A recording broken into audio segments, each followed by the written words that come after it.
इब्तिदा है रब्बे जलील के बबरकत नाम से, जो दिलों के राज खूब जानता है। देखती आंखों सुनते कानों को अस्सलाम वालेकुम। उम्मीद करता हूं कि आप सब खैरियत से होंगे। नाजरीन, आज हम बात करेंगे एक ऐसे टॉपिक के हवाले से। आज हम बात करेंगे सेल्फ मेडिकेशन के हवाले से। जैसा कि आप जानते हैं सेल्फ मेडिकेशन क्या है।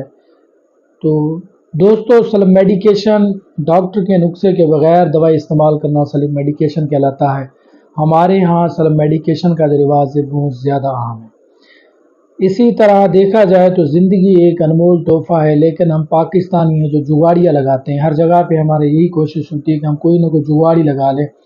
तो इसी तरह सेल्फ कोई भी किसी किस्म की कोई बीमारी होती है, हमें किसी किस्म का कोई मसला होता है, तो हम सोचे समझे बगैर कोई दवाई उठाते हैं और खा लेते हैं, जिसकी वजह से हमें बहुत से संगीन नतायज का सामना करना पड़ सकता है। आपने आजकल अस्पतालों में जाते हैं तो बहुत से दिल के मरीज़ या गुर्दों के वार्ड में चले जाएं तो आपको ऐसे लोग मिलेंगे जो सेल्फ मेडिकेशन की वजह से, जो दवाई का डॉक्टर के नुस्खे के बगैर इस्तेमाल करने की वजह से शदीद बीमार हो गए, उनके गुर्दे फेल हो गए, उनके दिल को मसला हो गया, दिल बहुत मुतासर हुआ, हर तरह से जिगर मुतासर हो गया।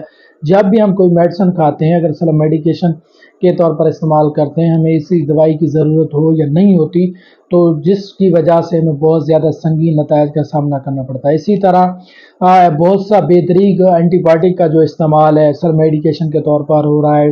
पेन किलर बहुत सी ऐसी मेडिसिन जो सेल्फ मेडिकेशन के तौर पर इस्तेमाल हो रही हैं। मैदे की एंटासिड या प्रोटॉन पंप इनहिबिटर्स पीपीआई की जो मेडिसिन हैं, वो जो कि सेल्फ मेडिकेशन के तौर पर इस्तेमाल हो रही हैं। बहुत से ऐसे छोटे बच्चों में, बड़ों में, तकरीबन देखने को मिलता है कि हर आए रोज़ ये सुनने को मिलता है जी फलां ने फलाई दवाई खा ली थी, उसकी वजह से उसको रिएक्शन हो गया, उसको दिल का मसला हो गया या गुर्दे फेल हो गए।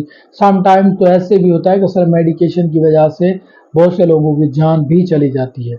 तो कोशिश किया करें, ज़िंदगी एक अनमोल और अजीम तोहफ़ा है। जब भी आपको किसी किस्म का कोई मसला हो, जब भी किसी किस्म की कोई बीमारी आपको हमलावर हो, तो आप अपने मुस्लिम डॉक्टर से रजू करें, ताकि वो आपको आपकी बीमारी के मुताबिक आपको मुनफरद दवाई एडवाइस कर सके जो आपकी सेहत के लिए बेहतर हो। इसी तरह आप मज़ीद संगीन नजायज़ से बच सकते हैं। दोस्तों,